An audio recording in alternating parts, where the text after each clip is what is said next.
Hello,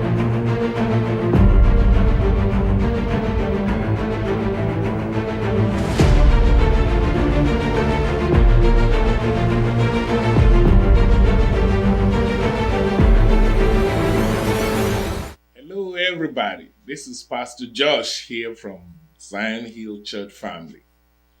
We've been studying the Word of God. The goal is to study the whole Bible.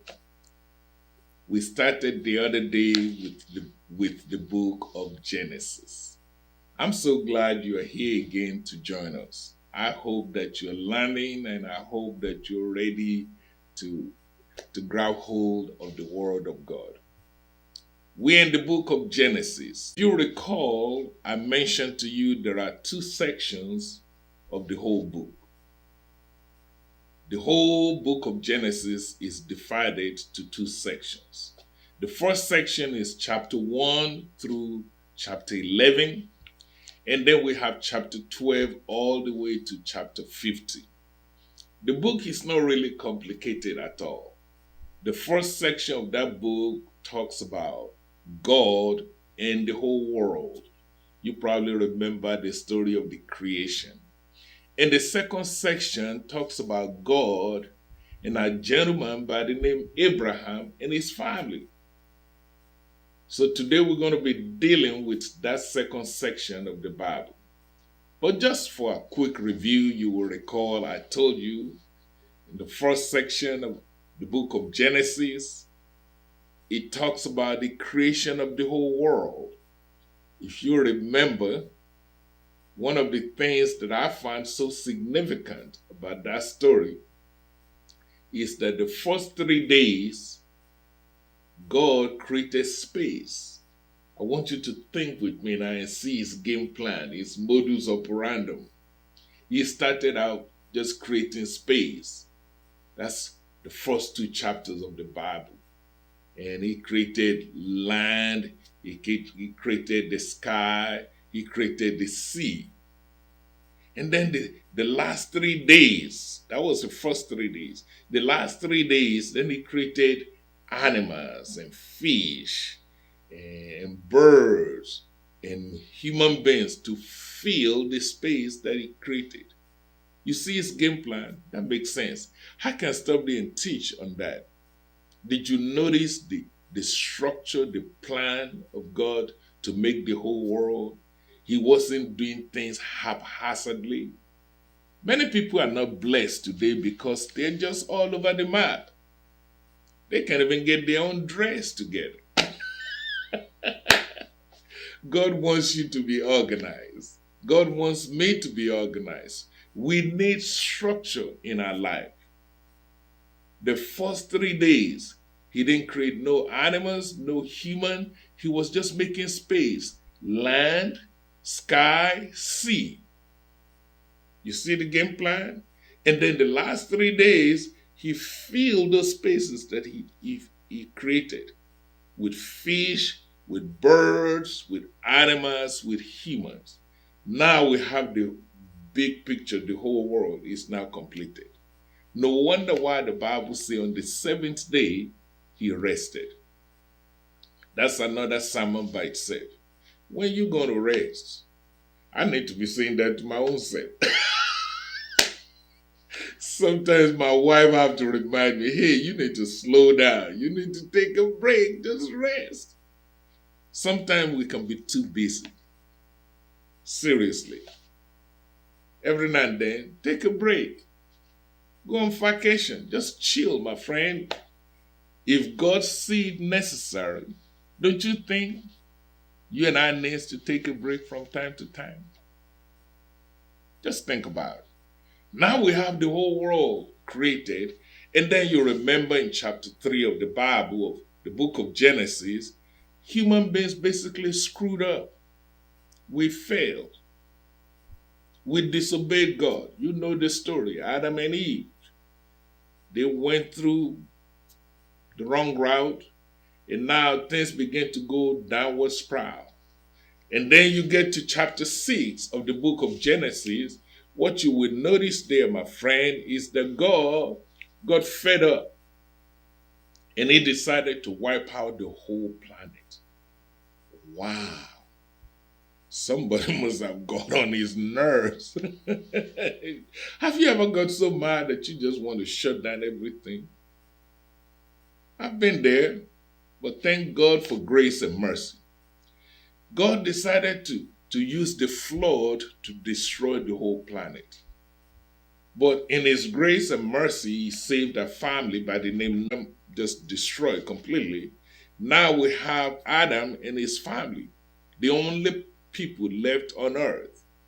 But you know the story, just like the first Adam, Noah messed up.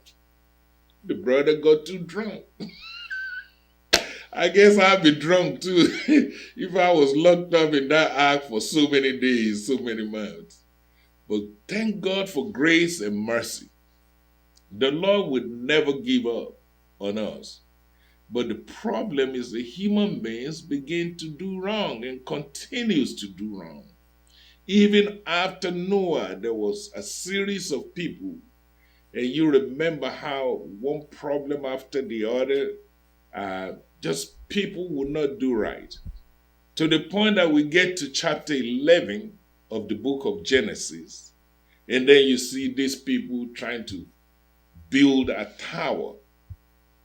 The Bible calls it the Tower of Babel. They want to go and reach God. Can you imagine human beings trying to reach God? My friend, let me tell you one thing. Your hand, my hand, is too short to box with God. You know, I see people, they be running their mouth, they be cursing and using God's name in vain. Please be careful. You don't want to get God ticked off. These folks, they just they came up with some engineering about making bricks, and they think, yes, we're going to build our own thing. We're going to go meet God up there and see what he's up to and learn all these tricks. But you know what happened? God confused them.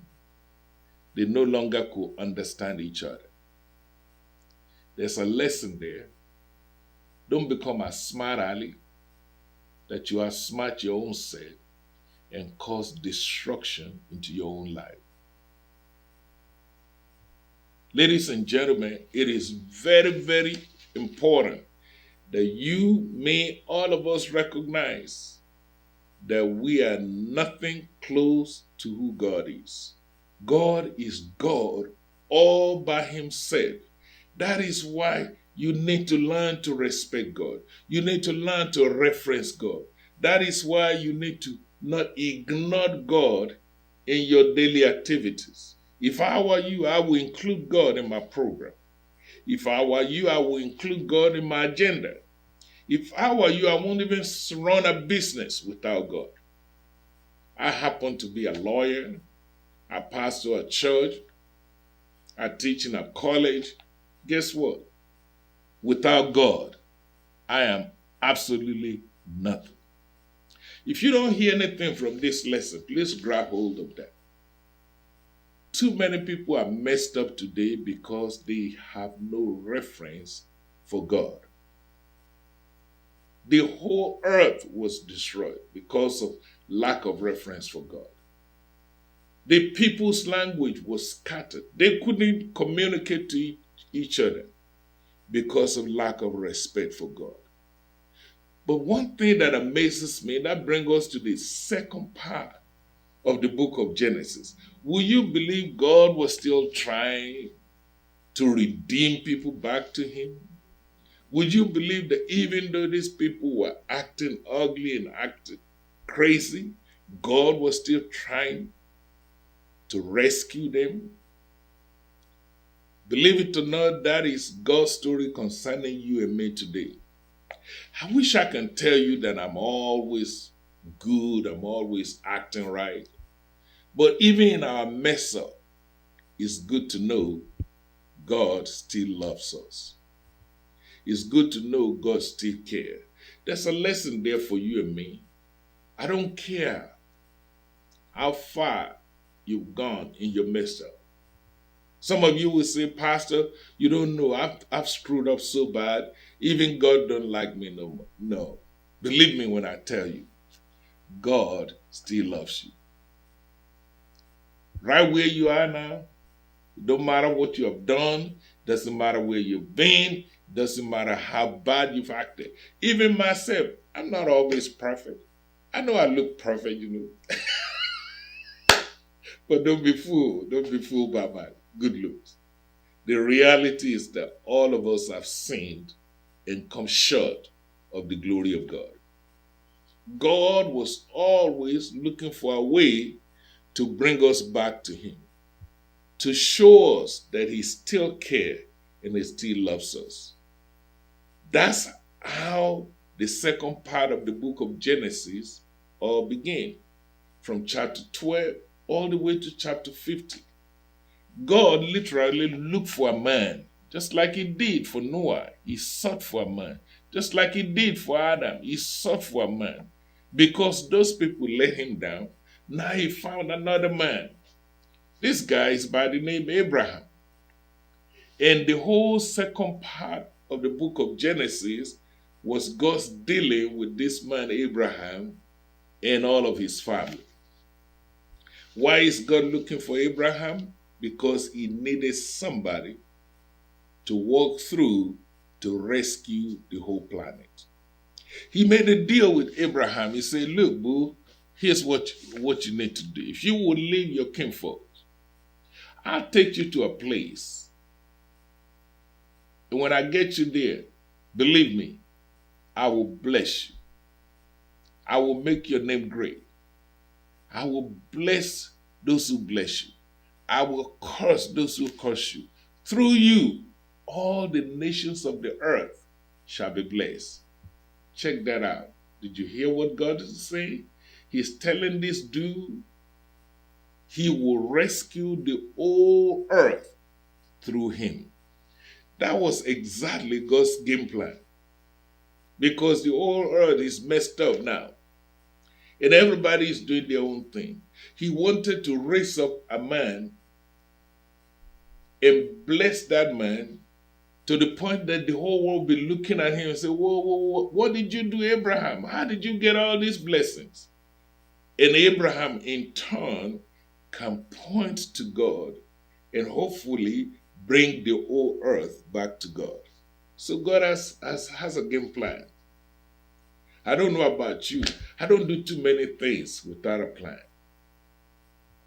If you see me smiling, there's a plan behind it. All my children have finally figured it out. This dude is up to something. God's plan was to rescue the whole planet, and He just wanted to use Abraham as an example to do it. He promised him, and He made a covenant with him. I wish I get time to teach you about covenant. God is a covenant-making God. He's a covenant-keeping God. If God promised you that He's going to bless you, you can take it to the bank. If God promised you that He's going to heal your body, no devil in hell can make you sick. God is faithful to His word.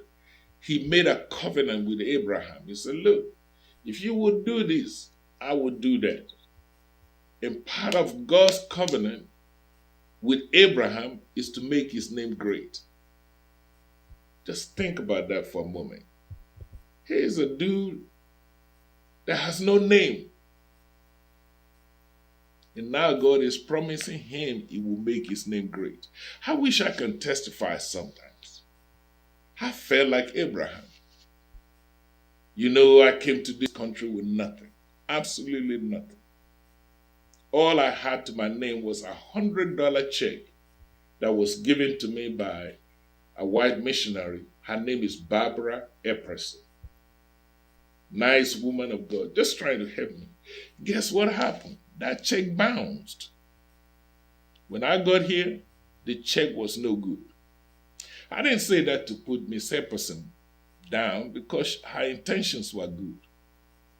I wanted for you to know how God can take a no-name person and make that person become a man or woman of great name.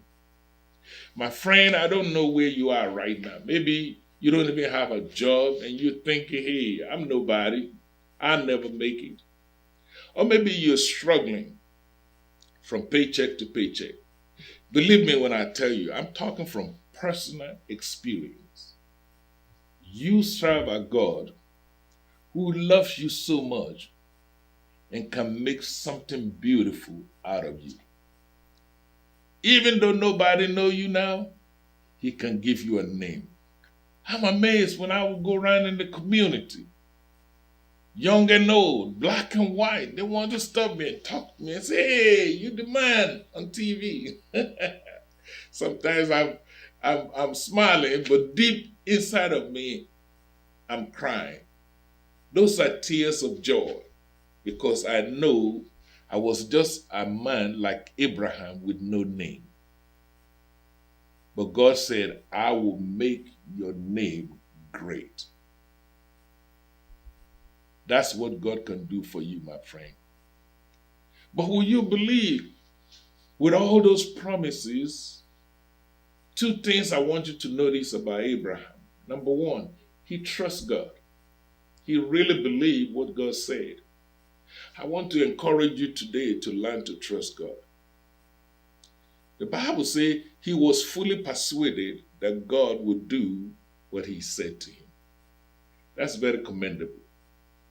The other thing I want you to know about Abraham, he's still a human being. He messed up so much. One time he lied, literally, about his wife. Can you believe that? This is the same guy God is trying to use and save the whole planet. Another time he allowed his own wife to talk him into committing adultery or fornication with another woman. That young lady was his servant. That young lady's name was Hagar. What am I trying to tell you? Abraham he was not perfect. He was just like you, just like me. That is why I always tell you there's hope for every one of us.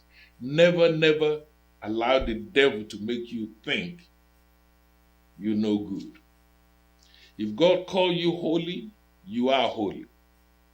In spite of Abraham's limitation, in spite of Abraham's shortcoming, God made him father of many nations. Israel is still strong today because that whole country was birthed out of one person by the name Abraham. God literally was so kind, his commitment to Abraham was passed down through generations. See, Abraham had two kids. Beginning from Genesis chapter 12, He had Ishmael. I told you Abraham ended up fornicating with a servant girl. Yeah, they birthed a young man by the name Ishmael. Then later on, Abraham had another child called Isaac. God passed his promise, his covenant from Abraham to Isaac. Isaac also had two children. One is named Esau. The other one is named Jacob. You probably remember how Jacob was a trickster. You ever been a trickster? Jacob was more like a deceiver, the kind that will party all day, all night. You remember how Jacob, literally, the Bible says he was the second born and he tricked his older brother, Esau, so that he could get his daddy to bless him and not the other guy. What am I trying to tell you? The Bible is so real. It shows the reality that we're dealing with ordinary flesh and blood, human beings just like you and me, who make mistakes, who repents, who get back on track, who miss the mark, and God straightens things out. Then God passed That blessing from Abraham to Isaac, from Isaac to Jacob. Then if you remember, if you keep on reading the book of Genesis, then Jacob had 12 kids. This dude is something else. And out of those 12 children, he loved one of them especially. His name is Joseph. You probably have heard of Joseph. He loved Joseph. He gave him a coat of many colors. Of all the 12 kids, Joseph stand out. Do you know why he loved Joseph so much? Number one, because Joseph was a child of his old age.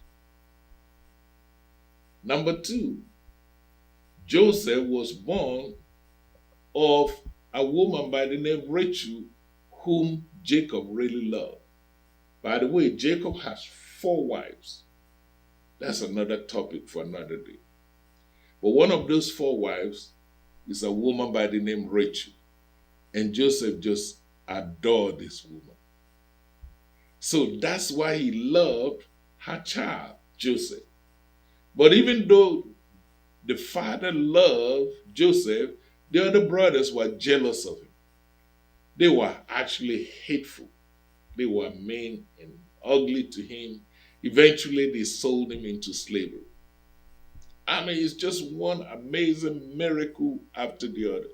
Jacob was not the best guy himself, the father, but God humbled him. You know how God got his attention? His own uncle, by the name Laban, cheated on him. You see, it's all in the bloodline. Abraham messed up, and Isaac messed up, and now Jacob messed up. Then he was defrauded by his own uncle, Laban. But one time he came to himself. One time the Bible says that experience humbled him. And one time in his dream, he wrestled with God, literally. Until God saw his persistence and God saw his commitment and God blessed him anyhow. And God changed his name from Jacob, a shyster, a deceiver, to Israel. So when you hear about the name Israel today, that is the name that God literally gave to Jacob. That's how the whole nation came to be. And then one of his 12 children was Joseph.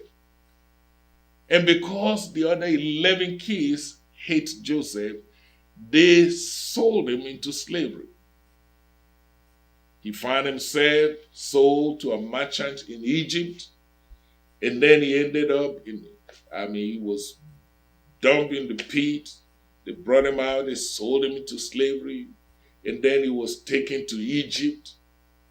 And then when he got to Egypt, somebody lied on him. And then he ended up in prison, from the pit to the prison. And then somehow he had a dream. He was able to provide wisdom for the leaders of Egypt to the point that they brought him out of jail. And from being a prisoner, the king of Egypt literally made him the second man in command of the whole nation. There's a lesson there. He is a young man, hated by his own kinfolks, ended up in the pit, and from the pit he ended up in prison, and from prison he ended up in the palace. Wow. Do you know that may be your own story? You may think you're having a hard time right now. You may think there's just no hope. You may think things are just not looking good. Don't have money to take care of my kids. Don't have money to take care of myself. I'm just struggling financially, my health, my family, my friends, a few. I mean, you can make a list of all that. But you serve a God that can turn things around for you. How I know that? I'm glad you asked. I wish I could just hang out with you sometimes and just tell you my own story. I wish you and I can just go to Popeye Chicken or somewhere and get 2-piece dinner and chicken wing or something, get Diet Coke. Yeah, it got to be diet. We got to try to stay shape. But the amazing thing about Joseph is that God took him from nothing and made something out of him. You know what I'm trying to tell you? That same God is your God. That same God is your Savior. He loves you and He has a plan for you. And believe me when I tell you, the plan and purpose of God will manifest in your life. Joseph became number 2 in the nation. And it got even better because the nation of Egypt, because of Joseph's dream, because of Joseph's wisdom, they have food when there was famine in the whole world. Just like right now we're having a pandemic. Now we have coronavirus. You know that. That's not just in America. The reason why we call it a pandemic is because it affects the whole world, the whole earth. You go to Asia, they're dealing with coronavirus. You go to Europe, they're dealing with coronavirus. You go to America, North America, South America, they're dealing with coronavirus. You go to Africa, they're dealing with coronavirus. You go to Russia, China, everywhere. That's why we call it a pandemic. But this is not the first pandemic in the world. Back then, in the book of Genesis, their own pandemic was lack of food. The whole world ran out of food. But guess who had food because of the wisdom God gave to Joseph? The country of Egypt, where Joseph was number 2 in command. And it was so funny, his own folks in Israel were starving.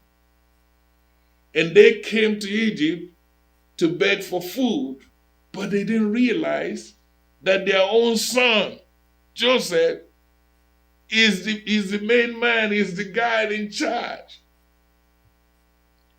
And when they came to Egypt, guess what? Joseph fed them. Joseph took care of his own children, his own people, his own brothers and sisters. Can I get personal with you? You know, I come from Africa.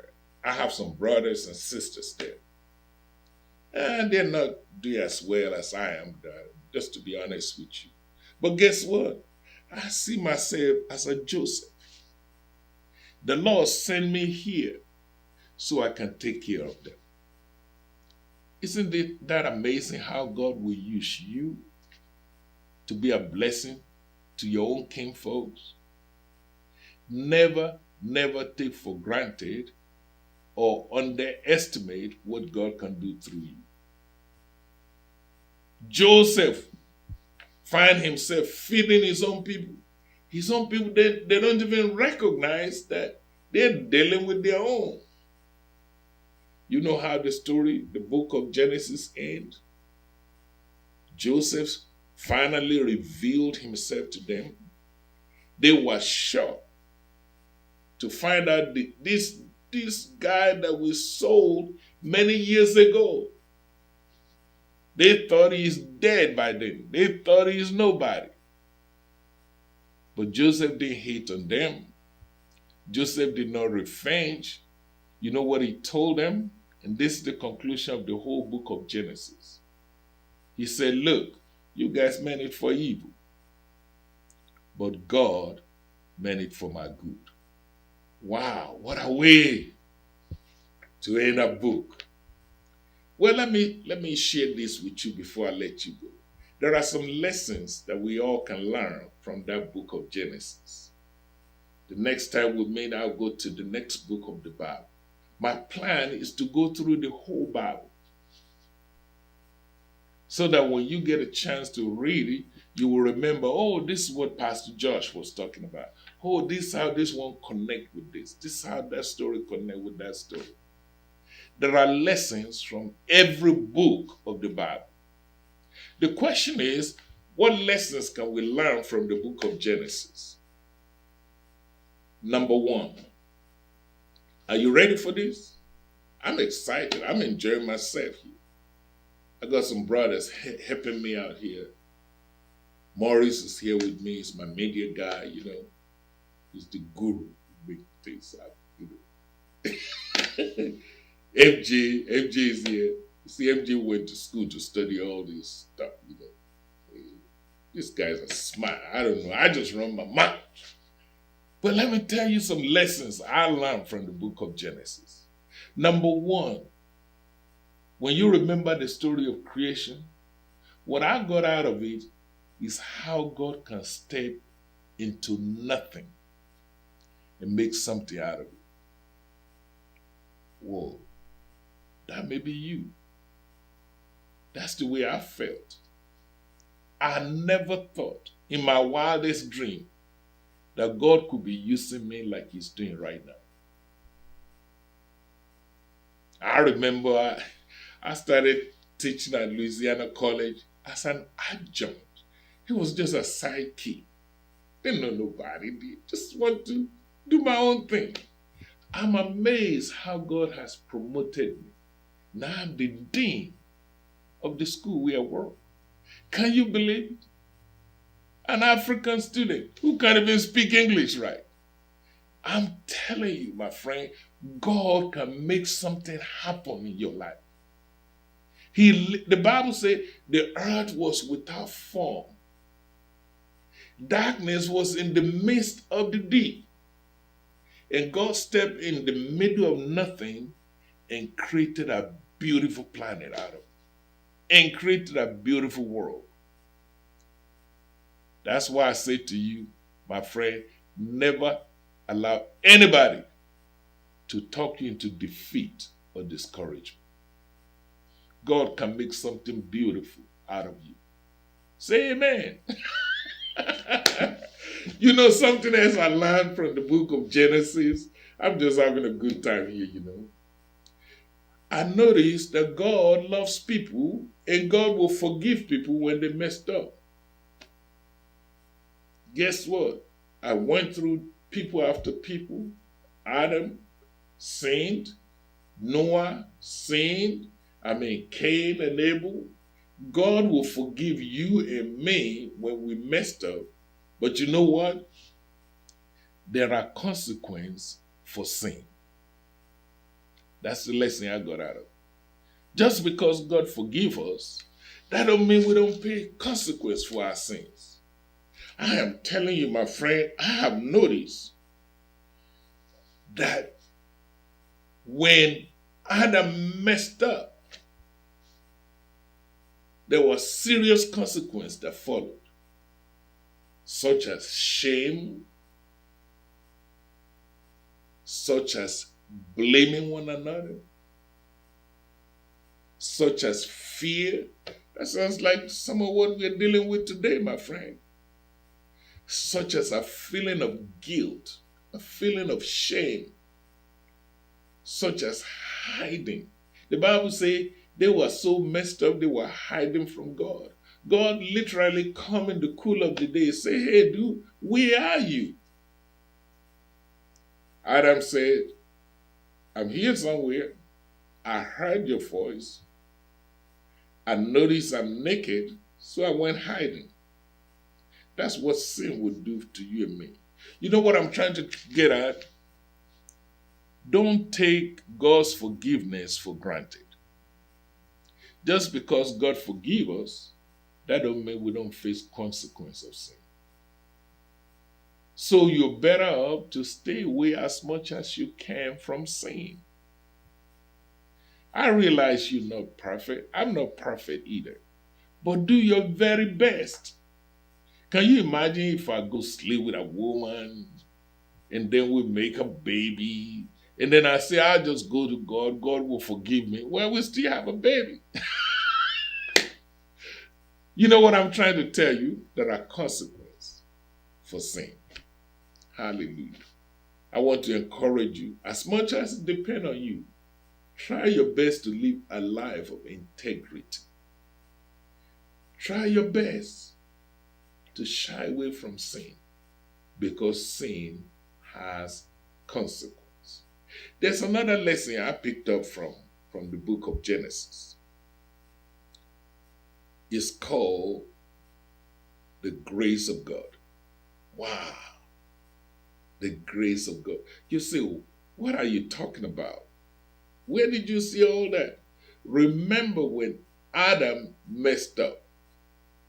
The one thing that I noticed is that God killed a lamb.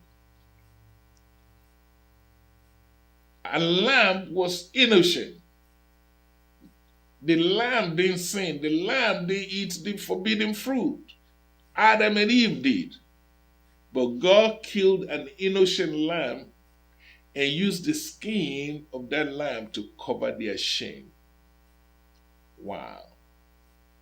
That is a foreshadowing, a forecast of what God is going to do through the person of Jesus Christ.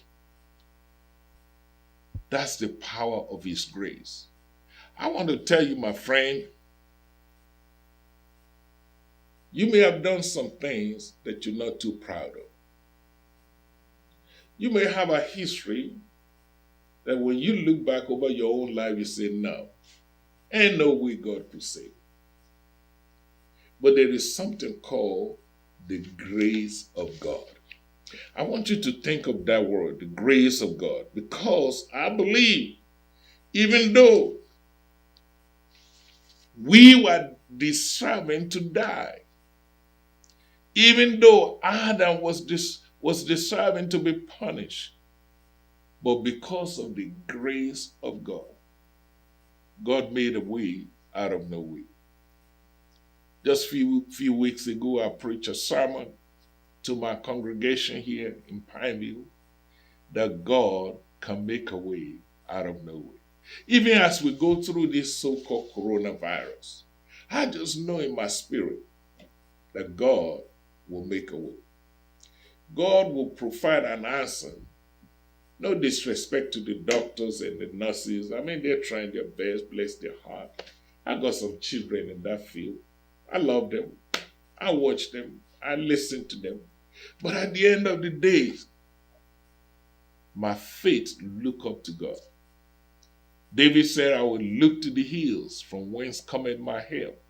My help don't come from nobody, but the maker of heaven and earth. I really believe, just like God made a way for Adam, when he looked, there's no way out for him. He messed up, he's completely screwed up. I believe no matter what you're going through, God will make a way for you also. Let me share one more lesson with you before we go. I know your time is precious. You know one thing I also picked up from this book of Genesis? Towards the end of that book, chapter 50, notice how Joseph connected his pain to his purpose. I've seen people that would tell me, Pastor, if you only know what I've been through. Everybody has been through something. I've been through some things too. But the question is, are you going to be bitter about it?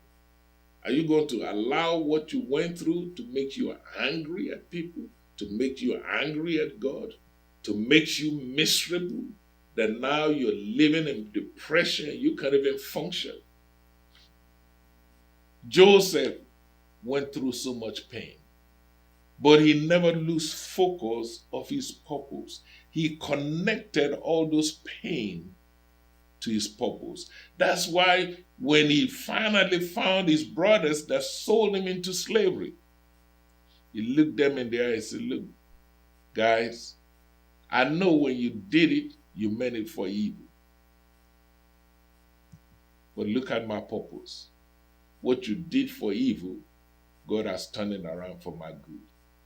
And I just pray for you, my friend, that as we close our study of the book of Genesis, that the plan and purpose of God will be revealed in your life. That the plan and purpose of God will manifest in your life. Trust me when I tell you, God has a plan for you. He loves you, He cares for you, He's got your back, and no weapon formed against you shall prosper. God bless you until we meet again. The next time we meet, we go to the next book of the Bible, the book of Exodus.